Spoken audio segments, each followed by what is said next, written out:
piling mo ako'y mananahan, pagkat ikaw lamang aking kalakasan. Sa piling mo tagumpay ko'y naranasan.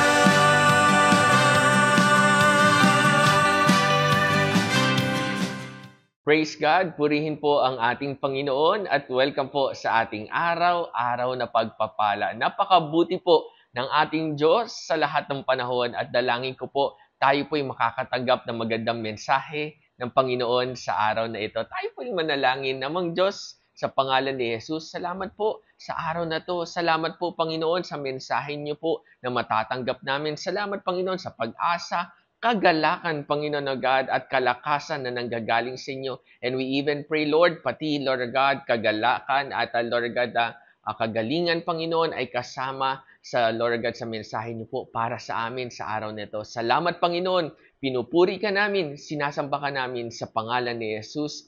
Amen and amen. Muli po, ako po'y bumabati sa inyo ng isang pinagpalang araw. Ako po si Pastor Mau at ang mensahe po ng Panginoon para sa ating lahat ngayong araw na to ay let us all be happy in the Lord. Alam niyo ho, sabi ni Pablo in Philippians chapter 4 verse 4, always be happy because you belong to the Lord. I will say that again, be happy. So dito po, ito po'y paalala sa ating lahat ngayong araw po na ito that we belong to the Lord. Amen po. Kaya tayo po'y magalak at magsaya sa araw na to. Ano man po mga pinagdadaanan natin, ano man po mga sirkumstansya natin sa ating mga buhay, alam ko po, mas matindi ang hinanda ng Panginoon para sa ating lahat. Kaya tayo po'y magalak, tayo po'y matuwa, tayo po'y magsaya dahil ang araw po na to ay araw na ginawa ng Panginoon para makaranas po tayo ng mga pagpapala niya, biyaya niya, sa ating mga buhay. Alam niyo ho, our joy in the Lord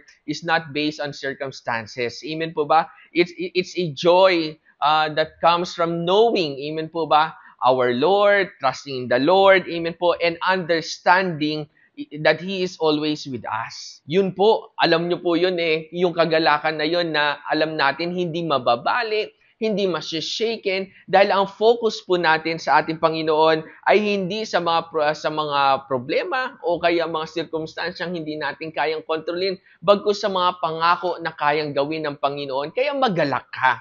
Sinasabi ng Panginoon ngayong umagang ito at araw na ito, magalak ka, huwag kang malungkot. At kung yung lungkot mo man ngayon, kumbaga nararanasan mo, panandalian lang yan. Amen po. Hayaan mo na i-encourage ka ng Panginoon dahil sa araw na to, sabi nga in Psalms 118 verse 24, this is the day that the Lord has done a great thing and we will be very happy. Amen po. Ito po ay araw na ginawa ng Panginoon, kaya magalak tayong lahat. There are ways for us to be joyful in the Lord. And number one, start with gratitude. Magpasalamat ka. Alam niyo ho, yung pagkagising pa lang natin sa umaga, dapat nagpapasalamat na ho tayo. Hindi tayo nagpapasalamat dahil merong problema, pero nagpapasalamat tayo dahil meron tayong Diyos na kasama sa ating mga buhay. Doon pa lang, ito na yung sapat para yung joy natin ay hindi mawawala sa ating mga buhay.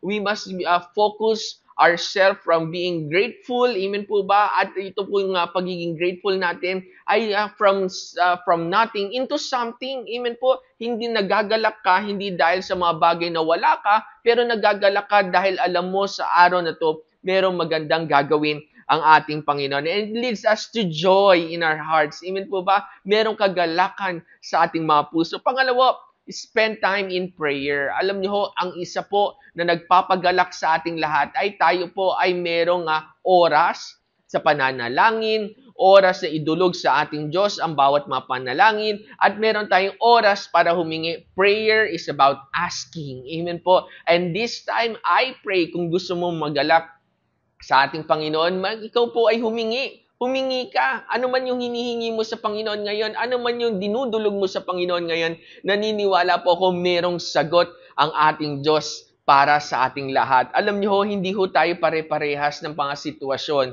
pero we have the same God who is faithful. He is the same God who is powerful. Amen po ba? At siya po ang nag-iisang Diyos na buhay na nagpapaalala sa ating lahat na merong araw-araw na pagpapala. Amen po. At pangatlo, meditate on the scriptures. Amen po. Pagbulay-bulayan natin ang salita ng Panginoon, mas masarap po na merong pinanghahawakan. Mas masarap po na merong pinagbubulay-bulay. Mas masarap po na meron tayong pinaghuhugutan dahil alam natin ang ating Diyos ay tapat at sapat para sa ating mga buhay. Diyan pa lang po, alam natin magagalak tayo araw-araw. Kaya dalangin ko po sa lahat ng mga panahon at sitwasyon, ikaw po ay merong rason para magalak sa ating Diyos at sa kanyang presensya. Alam niyo ho, ang presensya ng Diyos ay doon po ang sobra-sobrang kagalakan at doon natin matatagpuan ang mga bagay na hinahanap natin. Kaya I pray today, kung ikaw man ay nalulungkot o plano mo palang malungkot, amen po, dalangin ko po na ikaw ay magalak sa ating Panginoon. Be happy in the Lord.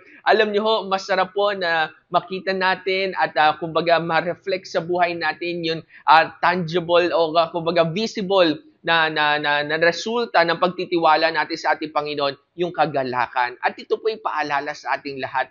Ano man po mga bagay na hindi natin kayang kontrolin, God is always in control. Ano man yung hindi mo kayang ayusin, kaya ng Panginoon. Ano man yung mga bagay na meron kang suliranin, tapat ang ating Diyos. At dalangin ko po sa oras na to, ano man po mga bagay pa na hinihiling natin sa ating Panginoon, buksan niyo po ang inyong mga palad.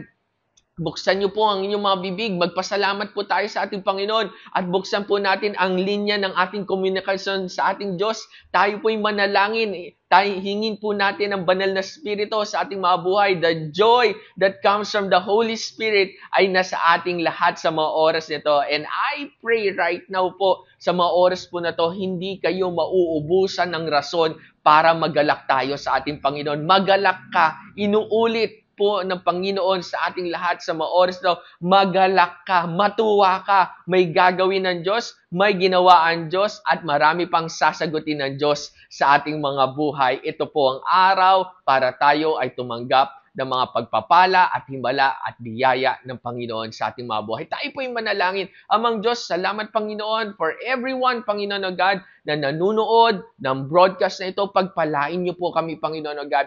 Alam namin, Panginoon, hiwa-hiwalay man kami, Panginoon. Iba-iba man po ang aming mga lugar na kinalalagyan sa mga oras na ito. Pero alam namin, Panginoon, through your presence, or God, through this broadcast, alam namin, Panginoon, ito po, Panginoon, ay nag-occupy at, Lord God, sinasaturate, Panginoon, God, ang mga buhay namin, Panginoon. Salamat, Banal na Espiritu, dahil sa iyo po galing ang aming kagalakan. Yung kagalakan na yun na hindi matitinag. Yung kagalakan na yun na hindi mawawala. Yung kagalakan na yun na alam namin sa lahat ng panahon, ito po ang panghahawakan namin. We will always be happy, Lord God, sa inyong presensya, dahil alam namin, Panginoon, maganda ang hinanda niyo po para sa amin, O God. At salamat, Panginoon, sa kagalingan, kaayusan ng buhay, sa promotion, sa provision, O God, sa mga breakthrough, Panginoon, O God, na hinanda niyo. And even, Lord, sa mga estudyante namin, ang aming mga champs, Panginoon, O God, will have that, Lord God, perfect scores, Panginoon, O God, sa kanilang mga exams o kanilang pag-aaral, Panginoon, O God. Salamat, Panginoon, sa pabor mo para sa aming lahat. At alam namin, Panginoon, hindi kami hihinto na magpasalamat sa inyo araw-araw sa lahat ng panahon. Sa pangalan ni Jesus, amen and amen. At dyan po nagtatapos ang ating broadcast ngayong araw po. Paalala po, magkita-kita po tayo sa October 12 for our National Young Adult Gathering online, via online. Ito po ay inaanyahan namin ang mga young adult natin. Kayo po ay kumbaga isa po sa mga magandang makakatanggap ng gagawin ng Panginoon sa October 12. Tayo po ay mag-register na. So, salamat po at purihin ng Panginoon. Pagpalain kayo ng Diyos sa lahat ng panahon. God bless you and bye-bye.